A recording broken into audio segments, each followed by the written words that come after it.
ప్రభు అయిన యేసుక్రీస్తు నామంలో చేరి వచ్చిన పరిశుద్ధులందరికీ వందనములు చెల్లిస్తూ ఉన్నాను. ఈ సాయంకాలపు వేళలో మరి ఒక మారు దేవుని వాక్యము ధ్యానం చేసుకుంటకి దేవుడిచ్చిన మహాకృపను బట్టి దేవునికి ఎంతెన్నో వందనస్తులమై ఉన్నాం. ఈ సాయంకాలపు వేళలో మన వాక్య నిమిత్తమై లూకాసు వార్త 10వ అధ్యాయము 39-40 వచనములు చదువుకుందాం. లూకాసు వార్త 9వ అధ్యాయము 39-40 వచనాలు చదువుకుందాం. మరియు ఆమెకు మరియాను సహోదరి ఉండెను. ఆమె యేసు పాదముల యొద్ద కూర్చుండి ఆయన బోధ వినుచుండెను. మార్త విస్తారమైన పని పెట్టుకొనుట చేత తొందరపడి ఆయన యొద్దకు వచ్చి, ప్రభువా, నేను ఒంటరిగా పనిచేయుటకు నా సహోదరి నన్ను విడిచిపెట్టినందున నీకు చింత లేదా? నాకు సహాయం చేయమని ఆమెతో చెప్పుమనెను. ప్రభు మనకిచ్చిన ఈ లేఖనములను బట్టి మనము కొద్ది నిమిషాలు ధ్యానం చేసుకుందామండి. లూకాసు వార్తలో ప్రభు ప్రేమించే ఒక కుటుంబం ఉన్నది. ఆ కుటుంబము మార్తా, మరియా, లాజరు. ఈ కుటుంబాన్ని ప్రభు ఎంతగానో ప్రేమించి ఉన్నాడు ప్రియులారా. అయితే ఈ మార్తా ప్రభువును విందునకు పిలిచిన తర్వాత ఆ ప్రభువునకు అనేక రకములైన పదార్థములు తయారు చేయుటకు, ఆయనకు వడ్డించుటకు లేదా ఆయనకు పరిచర్య చేయుటకు ఆమె విస్తారమైన పనులు పెట్టుకున్నట్లుగా చూస్తున్నాం. అయితే ప్రియులారా, ఇక్కడ ఈ ఇద్దరి సహోదరుల మధ్య మనం గమనించవలసిన విషయం ఏంటంటే, మార్త విస్తారమైన పనులు పెట్టుకొని కూర్చొని ఉన్నది. అయితే మరియ మాత్రము నెమ్మది కలిగి కూర్చున్నది. ప్రభు పాదముల యొద్ద కూర్చున్నదని ఆ మాటలు లేఖనాలు సెలవిస్తూ ఉన్నాయి. ప్రభు పాదముల యొద్ద కూర్చోండి, ఆమె ఉత్తమమైన దానిని ఏర్పరచుకున్నదని ప్రభువు సాక్ష్యం ఇస్తూ ఉన్నాడు. ఆమె అడుగుతూ ఉంది ప్రభు దగ్గరికి వచ్చి, మార్త, ప్రభువా, నేను ఇంత పని పెట్టుకున్నానే, నాకు సహాయం చేయుటకు ఆమెను పంపించకూడదా అని అడిగినప్పుడు ప్రభు సెలవు ఇచ్చిన మాట ఏమిటంటే, మార్త మార్త, నీవు అనేకమైన పనులను బట్టి నువ్వు తొందరపడుచూ ఉన్నావు, మరి ఆ ఉత్తమమైనది ఏర్పాటు చేసుకున్నదని ప్రభు సెలవిస్తూ ఉన్నాడు ప్రియులారా. అయితే మనం నేర్చుకోవాల్సిన పాఠం ఏంటంటే, మార్త అనేకమైన పనులను పెట్టుకొని తొందరపడుచు ఉన్నదని మనం చూస్తూ ఉన్నాం. ఇద్దరు సహోదరులే, కానీ వారి యొక్క ఇద్దరి స్వభావాలు వేరుగా ఉన్నాయి ప్రియులారా. వారి ఇద్దరు సహోదరులే, కానీ ఇక్కడ వారి స్వభావాలు, వారి యొక్క అనుగుణత లేదా వారి యొక్క విధానాలు వేరుగా ఉన్నాయి. మార్త ఏమో లోక సంబంధమైన వాటిలో తొందరపడి ఆతురపడి ఉన్నది. మరి అయితే నెమ్మది కలిగి దేవుని ఎదుట కూర్చుంది, ఆయన పాదముల ఎదుట కూర్చొని ఉన్నది. మనం ఇక్కడ గమనించుకుంటే, మార్త తొందరపడినట్లుగా లేదా విస్తారమైన పని పెట్టుకున్నట్టుగా, మరి నీవు నేను ఈ జీవితంలో ఏ పనుల మీద ఆతురత పడి ఉంటున్నాం? ఏ పనుల కొరకు మన జీవితాలని తొందర పెట్టుచున్నాం? మనం ఆలోచించుకోవాలి ప్రియులారా. ఈ ఉదయకాల సమయంలో మనం చేస్తున్న ఈ వాక్య ధ్యానంలో మన జీవితాలకు అన్వయించుకుంటూ వాక్యాన్ని మన హృదయంలో పదిలపరుచుకుంటూ దాని ప్రకారం మనం జీవించే వారముగా ఉండాలి ప్రియులారా. ఆమె అయితే విస్తారమైన పనుల నిమిత్తమై తొందరపడుచు ఉన్నది. మరి మనం వేటిల కొరకు తొందరపడుతూ ఉన్నాం? మరియా అయితే నెమ్మది కలిగి ఆయన పాదముల యొద్ద కూర్చున్నది ప్రియులారా. ఆయన పాదముల యొద్ద కూర్చొని ఆయన బోధ వినుచుండెననే మాట చూస్తూ ఉన్నాం. ఇక్కడ కూర్చుండుట, ఆయన పాదముల యొద్ద కూర్చుండుట అనగా నెమ్మది కలిగిన జీవితానికి సాదృశ్యముగా ఉన్నది ప్రియులారా. మరి ఒక చిన్న లేఖనాలు మనం చదువుకుందామండి. మరి ఒక భాగంలో మార్కు సువార్త 5వ అధ్యాయము 15వ వచనం చదువుకుందాం. మార్కు సువార్త 5వ అధ్యాయము 15వ వచనంలో మనం చూస్తే, జనులు జరిగినది చూడవెళ్ళి యేసునొద్దకు వచ్చి, సేన అను దయ్యములు పట్టినవాడు బట్టలు ధరించుకొని స్వస్థ చిత్తుడై కూర్చుండి చూచి భయపడిరి. ఇక్కడ మనం చదువుకున్న మరి ఒక వాక్య భాగం మనం గమనించినట్లయితే, ఇక్కడ సేన అను దయ్యములు పట్టినవాడు ఉన్నాడు. సేన అనగా 2000 దయ్యములు పట్టిన ఈ వ్యక్తి, ఈ యువకుడు ఏం చేస్తున్నాడు అండి? నెమ్మది లేనివాడై సమాధులలో తిరుగుతూ రాళ్లతో తనను తాను గాయపరుచుకుంటూ ఉన్నాడు. ఎవరైనా తన శరీరాన్ని తాను గాయం చేసుకుంటాడా అండి?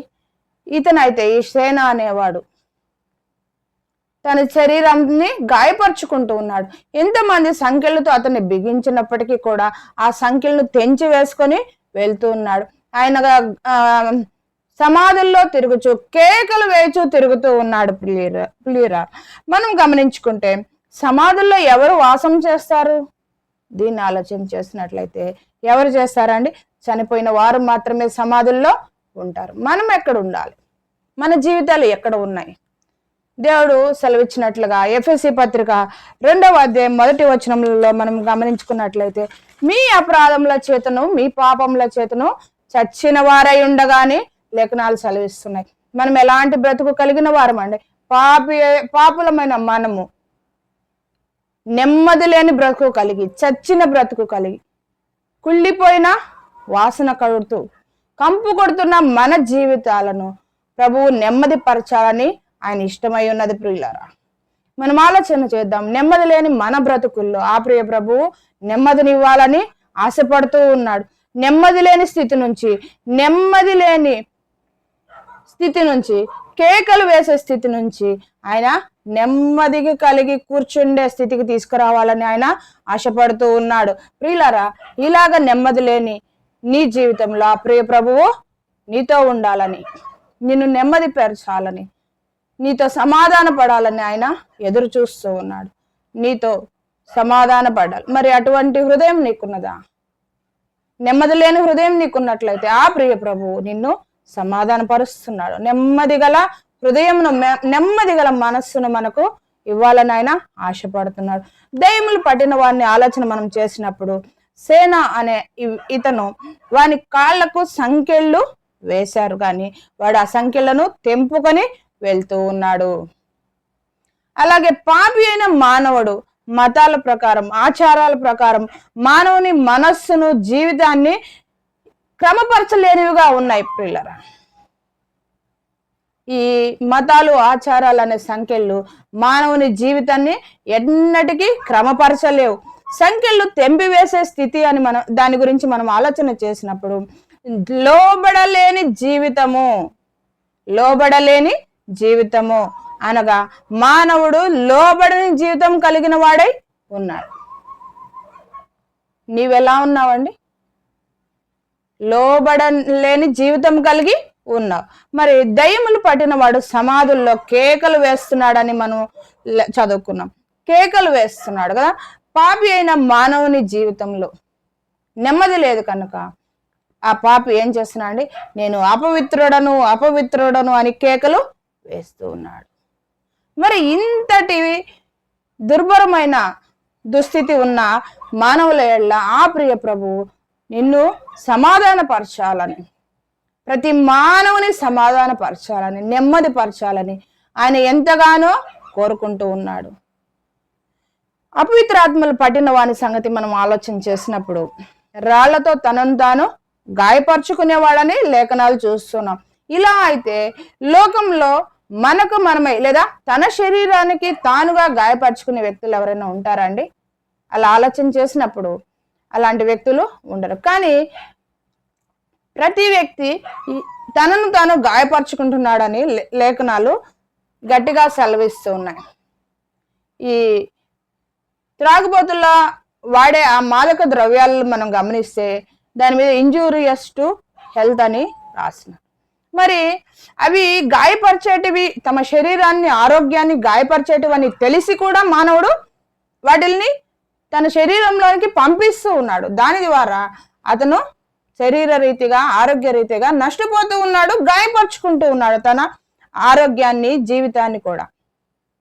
మరి మానవుడు ఎలా ఉన్నాడు అని ఆలోచన చేస్తే, పాపి అయిన మానవుడు పాపముల చేత తన శరీరాన్ని గాయపరుచుకుంటూ ఉన్నాడు. ప్రియులారా, పాపముల చేత గాయపరుచుకుంటూ ఉన్నాడు. ఇలాగా తన జీవితాన్ని గాయపరుచుకుంటున్న మానవునికి నెమ్మది ఉండదని ప్రభువు సెలవిస్తున్నాడు. దుష్టులకు నెమ్మది ఉండదని ప్రభువు సెలవిస్తున్నాడు. అపవిత్ర ఆత్మలు పట్టినవాడు ఎలాగైతే తనను తాను గాయపరుచుకుంటూ ఉన్నాడో, పాపి అయిన మానవుడు పాపముల చేత, అవిధేయత చేత, అక్రమముల చేత, మోసముల చేత, వ్యభిచారముల చేత, అలాగనే దొంగతనం చేత, నరహత్యం చేత తనను తాను గాయపరుచుకుంటూ ఉన్నాడు. గాయపరుచుకొని నెమ్మది లేక సమాధులలో చచ్చిన బ్రతుకులో జీవిస్తూ ఉన్నాడు. మరి అటువంటివి జీవితాన్ని ప్రభు నెమ్మది పరుస్తాడని చెప్తూ ఉన్నాడు. ఒక మాట మనము చదువుకుందామండి. కీర్తనల గ్రంథము 119వ కీర్తన 164వ వచనంలో మనం చదువుకున్నట్లయితే 119వ కీర్తన 164వ వచనంలో ఆయన కీర్తనాకారుడు అంటున్నాడు, నీ న్యాయ విధులను బట్టి దినమునకు 7 మార్లు నేను నిన్ను స్తుతించుచున్నాను. నీ ధర్మశాస్త్రమును ప్రేమించే వారికి ఎంతో నెమ్మది కలదు, వారు తూలి తొట్టిల్లుటకు కారణమేమీ లేదు. కీర్తనకారుడు చెప్తున్నాడు, పలుకుతున్నాడు, అయ్యా నీ ధర్మశాస్త్రమును ధ్యానించుటలో, నీ ధర్మశాస్త్రమును ప్రేమించుటలో, నీ ధర్మశాస్త్రమును అనుసరించి నడుచుటలో ఉన్న వారికి వారి హృదయంలో వారి జీవితంలో నెమ్మది ఉంటుంది అని చెప్తున్నాడు. వారు పడిపోవడానికి కారణాలు ఏమీ ఉండవు అని చెప్తున్నాడు. అలాగైతే మన జీవితంలో మనకు పడిపోకుండా ఉండాలంటే మన జీవితంలో దేవుని వాక్యము ప్రాముఖ్యమైన స్థానంను సంతరించుకోవాలి. మనం ఆలోచన చేస్తే దేవుని వాక్యమును నీవు నేను ఎంతగా ప్రేమిస్తున్నావు, నీవెంతగా దేవుని వాక్యాన్ని ధ్యానం చేస్తున్నావు, ఆ వాక్యమును ఎంతగా ప్రేమిస్తున్నావు. వాక్యమును ప్రేమించడం అంటే ఏంటి? దీన్ని మనం ఆలోచన చేస్తే వాక్యమును ప్రేమించడం అంటే వాక్య ప్రకారము జీవించడమే ప్రియులారా. మరి అలాంటి వాక్యమును, అలాంటి పరిశుద్ధ లేఖనాలను, అలాంటి పరిశుద్ధ గ్రంథమును ఆ ప్రియ ప్రభు తన పరిశుద్ధుల ద్వారా పరిశుద్ధాత్మ ప్రేరేపణగా ఆయన వ్రాసి మన కొరకు ఈ రోజున పరిశుద్ధ గ్రంథముగా మన చేతిలో ఉంచి ఉన్నాడు. ఎంతగానో ధ్యానం చేస్తూ ఉన్నాం. దావీదు అయితే దివారాత్రము ధ్యానించాడు, 7 మార్లు ఆయన స్తుతించాడు. ఆయనకు దినమునకు 7 మార్లు స్తుతిస్తాను అంటున్నాడు. పడుకున్నప్పుడు కూడా స్తుతిస్తానని చెప్తూ ఉన్నాడు. పడుకున్నప్పుడు ఆయనకి కొవ్వు మెదడు దొరికినంత సంతోషాన్ని ఆయన అనుభవిస్తున్నాడు. మరి అటువంటి దావీదు ఆయన రాజై ఉన్నాడు, లేదంటే ఆయన గొర్రెల కాపరై ఉండవచ్చు. ప్రభువుని ఒక ప్రాముఖ్యమైన స్థానాన్ని ఆయన ఇచ్చిన వాడుగా ఉన్నాడు. అయితే ఇంట్లాంటి ప్రాముఖ్యమైన స్థానాన్ని ఇవ్వడం బట్టి తన జీవితంలో నెమ్మది కలిగి ఉన్నాడు. తన చుట్టూ ఎంత అలజడులు ఉన్నప్పటికీ కూడా తన హృదయంలో నెమ్మది కలిగి జీవిస్తున్నాడు. కారణం ఏంటంటే ఆ ప్రభువుని తన హృదయంలో ఉంచుకొని ఉన్నాడు. ఆయన ధర్మశాస్త్రమును, ఆయన వాక్కులను ఆయన ఉంచుకొని ఉన్నాడు ప్రియులారా. మరి ఒక మాట మనం చదువుకుందాం. యెషయా గ్రంథము 1వ అధ్యాయము 2వ వచనం చదువుకుందామండి. యెహోవా మాటలాడుచున్నాడు, ఆకాశము ఆలకించుము, భూమి చెవియొగ్గుము. నేను పిల్లలను పెంచి గొప్పవారినిగా చేసి తిని, వారు నా మీద తిరుగుబడి ఉన్నారు. ఇక్కడ మనం చదువుకున్న మాటల్లో తండ్రి అయిన దేవుడు ఆకాశంనకు భూమికి తాను నిర్మించిన పిల్లల గురించి సాక్ష్యం ఇస్తూ ఉన్నాడు. ఏంటి ఆ సాక్ష్యం? నేను పిల్లల్ని పెంచాను, తక్కువ వారినిగా పెంచాను అంటున్నాడు ఆయన. కాదు, గొప్ప వారినిగా పెంచాను, కానీ వారు నా మీద తిరుగుబడి ఉన్నారని చెప్తూ ఉన్నాడు. ఇక్కడ తిరుగుబాటుతనము చేసేవారు అని ఆలోచన చేసినప్పుడు తనను తాను గాయపరుచుకునేవాడని మనము ఆలోచన చేయాలి ప్రియులారా. లూకాసు వార్త 16వ అధ్యాయం 22వ వచనంలో ఒక సందర్భం ఉన్నది కదా. ఒక దరిద్రుడు, ఒక ధనవంతుడు ఉన్నాడు. ఈ దరిద్రుడు తన జీవితం అంతా దుర్భరమైన పరిస్థితులను, భయంకరమైన అనుభవాలను ఎదుర్కొని ఆయన చనిపోయి ఉన్నాడు. ఆహారము దొరకక, ఆహారము లేక, వస్త్రము లేక, ఉండుటకు నివాసము లేక, కుక్కలు తమ శరీరమును నాకుతుండగా ఎంతనో హీనమైన స్థితిలో ఈ దరిద్రుడు ఉన్నాడు. అలాగున జీవించినప్పటికీ ఆయన చనిపోయిన తర్వాత అబ్రహాము రొమ్మున ఉంచబట్టకు కొనిపోబడ్డాడు. ఎలాగ సంభవించిందండి ఇతని జీవితంలో ఇంతటి నెమ్మది? ఈ లోకంలో శరీర విషయమైన నెమ్మది లేదు కానీ అతనికి, కానీ పరలోక విషయంలో ఈ లోకంలో ఉండగానే నెమ్మదిని సంపాదించుకున్నాడు. అట్లాగైతే మనకు ధనవంతుని మనం ఆలోచన చేసినప్పుడు ఈ లోకంలో ప్రతి ఒక్కటి ఆయనకి సౌఖ్యంగా ఉన్నది. ప్రతి ఒక్కటి ఆయన జీవితంలో లాభకరమైనటివి ఉన్నాయి. ప్రతి ఒక్కటి ఆయన అనుకున్నవి సంపాదించుకోగలడు. ఆయన అనుకున్నవి, కోరుకున్నవి ఆయన అనుభవించగలిగిన స్థితిలో ఉన్నాడు. కానీ ఇక్కడ మనం ఆలోచిస్తే ఇంతటి నెమ్మది, సుఖమైన జీవితం ఉండి కూడా ఈ ధనవంతునికి ఏం లేదండి, పరలోకంలో నెమ్మది లేదు. ఎందుకంటే కారణం ఏంటి? ఈ భూమి మీద ఉండగానే ఆయన క్రీస్తును స్వీకరించలేదు, అంగీకరించలేదు. అలాగైతే మనం చూసుకున్న మాటలను బట్టి మన జీవితం ఎలా ఉంది? ఈ లోకంలో మన ఇష్టానుసారంగా మన ఆలోచన రీతిలో మన ఇష్టంగా మనం బ్రతుకుతూ ఉన్నట్లయితే ప్రభు యొక్క రాజ్యంలో మనకు అవకాశం లేదు. వేదనను అనుభవించాడు కానీ ఈ ధనవంతుడు పరలోకంలో నెమ్మది కలిగి ఉన్నాడు. మరి నీవు నేను ఎలాగున్నాం? ప్రభు సన్నిధిలో కూర్చొని నెమ్మది కలిగిన జీవితాన్ని అనుభవించే అనుభవాన్ని కలిగి ఉన్నామా? లేదా ధనవంతుడిలాగా సుఖభోగములను ఈ లోకంలో అనుభవించి నరకంలో వేదనల పడటకు మన జీవితాన్ని సిద్ధపరచుకుంటున్నామేమో ఆలోచించుకుందాం ప్రతి ఒక్కరమే. ఆయన ఉండగానే, ఆయన మనతో ఉండగానే కదా, సమయం ఉండగానే, నీవు నేను సమయం ఉండగానే ఆయనను మన హృదయంలో అంగీకరించి ఆయనతో మనం ఉండి ఆయనలో జీవించి ఆయనను ప్రేమించి ఆయనను కలిగి మనం ఉండి మన జీవితంలో నెమ్మది పొందుదాం. అయితే ఎందుకంటే వాక్యము మూయబడే కాలం వస్తున్నది. కృపాకాలంలో మనం ఉన్నాము కదా. ఆ కృపాకాలము దాటిపోతే వాక్యం అందని రోజులు, వాక్యము కరువయ్యే రోజులు మనకు సంభవింపబోతూ ఉన్నాయి. కనుక మనము సమయం ఉండగానే, ప్రభు నీ హృదయం తట్టగానే, ప్రభు నీతో మాట్లాడుతుండగానే నిన్ను నువ్వు సరి చేసుకొని నెమ్మది లేని బ్రతుకులో నుంచి నెమ్మది కలిగిన బ్రతుకులోనికి రావాలి ప్రియులారా.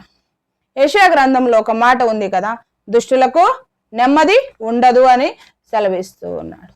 దుష్టులకు నెమ్మది ఉండదండి. ఎందుచేత నెమ్మది ఉండదు అని అంటే వారి యొక్క పాపములను బట్టి నెమ్మది కోల్పోయిన వారే. పాపము చేస్తారు కానీ ఆ పాపం బట్టి సంతోషము శాశ్వత కాలం కాదు కదా. అది కొద్దిసేపు సంతోషపడచ్చు కానీ ఆ పాపంలో దానివల్ల నెమ్మది ఉండదని ప్రభు సెలవిస్తూ ఉన్నాడు. దావీదు భక్తుడైతే అంటున్నాడు, ప్రభు అని రక్షణానందాన్ని నాకు మరలా పుట్టించు ప్రభు అని అంటున్నాడు. రక్షణానందము సమ్మతి గల మనస్సు ఇవ్వమని దావీదు భక్తుడు ప్రభువుని కోరుకుంటూ ఉన్నాడు, దేవుణ్ణి ప్రాధేయపడుతున్నాడు. రక్షణానందం కొరకు ప్రాకులాడిన వాడుగా ఉన్నాడు ప్రియారు. ఎందుకంటే ఈ రక్షణానందం లేకుంటే జీవితంలో బ్రతుకులో నెమ్మది లేదు ప్రియులారా. ఈ నెమ్మది లేని బ్రతుకు నరకాగ్నికి దారితీస్తుంది. నిర్గమకాండంలో మోషే అంటాడు కదా, ఇశ్రాయేలు ప్రజల్ని కనానుకు నడిపించుచున్నప్పుడు దేవుడు అంటాడు, నేను మీతో రాను అనని. అప్పుడు అంటాడు కదా ఆయన, నీ సన్నిధి రాని ఎడల ఇక్కడ నుండి మమ్మలను తోడుకొని పోవద్దు అనని మోషే తండ్రి అయిన దేవునితో సెలవిస్తాడు. తండ్రి అయిన దేవుడు ఇశ్రాయేలుతో రాకుంటే కనానుకి తీసుకొని వెళ్ళొద్దు అనని ఆయన అడుగుతాడు. అంటే ఇక్కడ మోషే ఏం కోరుకుంటున్నాడు? తండ్రితో సహవాసాన్ని కోరుకుంటూ ఉన్నాడు. కీర్తనకారుడు ఏమంటున్నాడు? యెహోవా నీ మందిరావరణంను చూడవలనని నాకు ఆశ ఉంది అంటాడు. కీర్తనకారుడు అంటూ ఉన్నాడు, నీ మందిరావరణంలో చూడవలన ఆశయ్యా నాకు. ఇంతటి ఆశ నీకున్నదా ప్రియులారా? నీకున్నదా అమ్మ? నీకున్నదా సహోదరి? ఇంతటి ఆశ నీకు ఉండాలి. ఆయన హృదయంలో, ఆయన సన్నిధిలో, ఆయన మందిరావరణంలో నెమ్మది ఉంది. నీ కుడి చేతిలో నిత్యము సుఖములు కలు కదా. ఇంతటి నెమ్మది కలిగిన ప్రభువుని విడిచి ఎంతసేపు, ఎంతకాలం నువ్వు పరిగెత్తావు?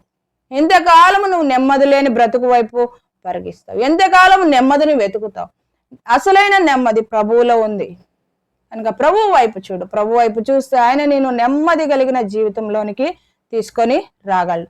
పరమగీతంలో ఒక మాట ఉంది కదా, ఆమె అంటుంది, లోకంలో బలురక్కసి చెట్ల మధ్య వల్లి పద్మము ఉన్నట్లు. సంఘం ఎలా ఉందండి? బలురక్కసి చెట్ల మధ్య వల్లి పద్మం వల్లే సంఘము ఉన్నది. మరి ఆ సంఘములో షూలమితి ఏం చేస్తుంది? ఆనందభరితురాలవుతూ ఉంది. మరి నీవు నేను ఆయన సంఘములో, ఆయన మందిరావరణంలో ఆనందభరితులమై కూర్చోవాలి. సమాధిలో కూర్చుండవలసిన నీవు నెమ్మది కలిగి సమాధానంతో ఆయన సన్నిధిని కూర్చున్నావంటే కారణం ఆ ప్రియ ప్రభువే. ఆ ప్రియ ప్రభు నెమ్మది కలిగిన జీవితానికి నీకు ఇవ్వడానికి ఆయనే మనకు ఆధారమై ఉన్నాడు. ఆయనే మన సమాధానకర్త అయినాడు. ఆయనే నిన్ను తనతో సమాధానపరుచుకుంటూ ఉన్నాడు. ఆయన బోధన వినే అనుభవం మనకు కలిగి ఉండాలి. మరి నువ్వేం వింటున్నావు? రోమ పత్రికలో ఉంది కదా, కాగా వినుట వలన విశ్వాసము కలుగును. ఏ మాటలండి? ఏ మాటలు వినాలా? ముసలమ్మ ముచ్చట్లు కాదు, కానీ క్రీస్తుని గురించిన మాటలను మనము వినాలి. క్రీస్తుని గురించిన మాటలు మనం వినాలి. నీవు నీ జీవితంలో ఏం వింటున్నావు? దుర్భాషలను వింటున్నావా? వ్యసన పరులైన మాటలు వింటున్నావా? నీకు మనసుకు ఆయాసము వెక్కసమ కలిగించే మాటలు వింటున్నావు? ఎలాంటి మాటలు నీవు వింటున్నావు? ప్రభు అంటున్నాడు, ప్రభు మాటలు, ఆయన మాటలు వినుట వలన విశ్వాసము కలుగుతుంది. ఆ మాట ప్రకారం, వినిన మాట ప్రకారం మనము జీవించి ఆయన కృపలో మనము నెమ్మది కలిగి కూర్చుండే భాగ్యాన్ని మనకు ఇవ్వగోరుతూ ఉన్నాడు ప్రభు. అయితే మనల్ని నెమ్మదిగా ఉంచడానికి ఆ ప్రియ ప్రభు ఆ కలువరి సిలువలో మన కోసం నెమ్మది లేనివాడుగా అయినాడు. తండ్రితో మనల్ని సమాధానపరచడానికి, ఆయన మనల్ని సమాధానపరచడానికి ఆ ప్రియ ప్రభు నీకు బదులుగా రావాల్సిన శిక్షను తాను మోసుకొని ఆ సిలువలో ఉమ్మివేతలను భరించాడు, అవమానంను సహించాడు, సిలువకు గురి చేయబడ్డాడు. అనేక బాధల చేత, ఆయన పంచగాయముల చేత మనకు స్వస్థత వస్తుంది. ఆయన పావన రక్తముతో మనకు నెమ్మది కలుగుతుంది. ఆయన కార్చిన రక్తధారలే మన జీవితాలకి నెమ్మదికి ఆధారం. ప్రియులారా, ఎక్కడ ఉందని పరిగిస్తున్నావు నెమ్మది? మరియా యేసు పాదముల ఎదుట కూర్చోండి ఆయన బోధ వినుచుండను. నీవు నేను ఆయన పాదముల ఎదుట కూర్చొని ఆయన బోధ వినుచు, ఆయన ఇచ్చిన సమాధానాన్ని, ఆయన మనల్ని తండ్రితో సమాధానపరిచిన విధంగా ఆ సమాధానాన్ని మనం కలిగి ఉండుటకు ప్రభువు మనకు సహాయం చేయను గాక. అట్టి కృప దేవుడు మనకు అనుగ్రహించును గాక. చిన్న మాట ప్రార్థన చేసుకుందామండి.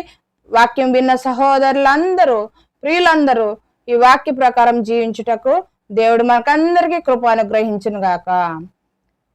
ప్రార్థన. దయాళుడా, నీ పాదములకు స్తుతులు స్తోత్రములైనా మీరు ఇచ్చిన లేఖనాలను బట్టి వందనములు చెల్లిస్తున్నాం. ఈ లేఖనముల ద్వారా మా జీవితాలు మెరుగుపరుచుకుని నా ప్రభా మీకు ఇష్టంగా మీ ఎదుట మేము నెమ్మది కలిగి జీవించుటకు కృపదాయి చేయమని మా కొరకు ప్రాణం పెట్టిన యేసయ్య పరిశుద్ధమైన నామమున ప్రార్థన చేసి వేడుకొనుచున్నాం తండ్రి. ఆమేన్. అందరికీ వందనాలు.